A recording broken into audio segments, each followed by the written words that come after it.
Hello అండి. Virus వచ్చి ఎన్ని సార్లు నష్టపోయినా సరే రెండే రెండని వదులుకోలేరండి. ఏంటంటున్నారా? 1 రొయ్యల చెరువు, 2 కోళ్ళండి నాటుకోళ్ళు. అవి ఎన్ని సార్లు వైరస్ వచ్చినా, తెగుళ్ళొచ్చినా, ఏదైనా అనారోగ్యం సమస్యలొచ్చి చనిపోయినా, పండగకి ముందు అప్పటిదాకా బావుండి పండగ సేలొచ్చేసరికి చనిపోయినా సరే, అయినా మళ్ళీ మళ్ళీ మనమేంటంటే పుంజుకొని మళ్ళీ అనేదేంటే అస్సల నెవర్ గివ్ అప్ అంటూ ఇచ్చేదేంటో తెలుసా? నాటుకోళ్ళు. నాకైతే కనుక వీటిని పెంచడం చాలా ఇష్టమండి. నిజం చెప్తున్నాను.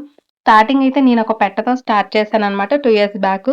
దానివల్ల నాకు బెనిఫిట్ ఏంటంటే ఎవ్రీ ఇయర్ ఏదోటి కొత్తగా తెలుసుకుంటున్నానండి. ఎప్పటికప్పుడు వ్యాక్సినేషన్ ఎలా ఇవ్వాలి? ఎప్పుడు ఇవ్వాలి? బిఫోర్ ఎప్పుడివ్వాలి? ఆఫ్టర్ ఎప్పుడివ్వాలి? మనకి ఇవన్నీ కూడా చాలా తెలుస్తుంది నాకు. బిఫోర్ అయితే గనక నేను చాలా కోళ్ళు లాస్ అయ్యాను. ఈ ఇయర్ పర్లేదు. కాకపోతే మొన్న ఆఫ్టర్ పొంగల్ తర్వాత కొంచెం 3, 4 కోళ్ళనే లాస్ అయ్యాను. మరీ ఎక్కువగా కాదు. అయినా సరే కొంచెం పర్లేదు. ఎందుకంటే తెలుసుకున్నాను కాబట్టి నేను ఆ మాత్రం కొంచెం ఏంటంటే స్ట్రాంగ్‌గా ఉండగలిగాను.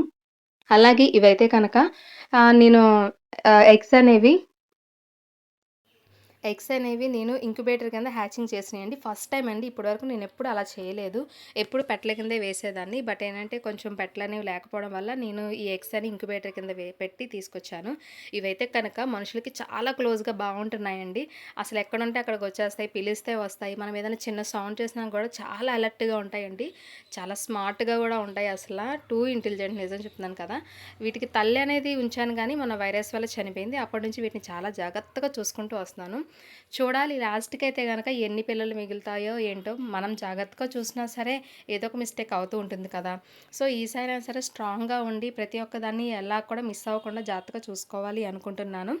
నా గోల్ ఏంటంటే 2027కి 20 పుంజులైనా మెయింటైన్ చేయాలని. మీరేమంటారు? సబ్స్క్రైబ్.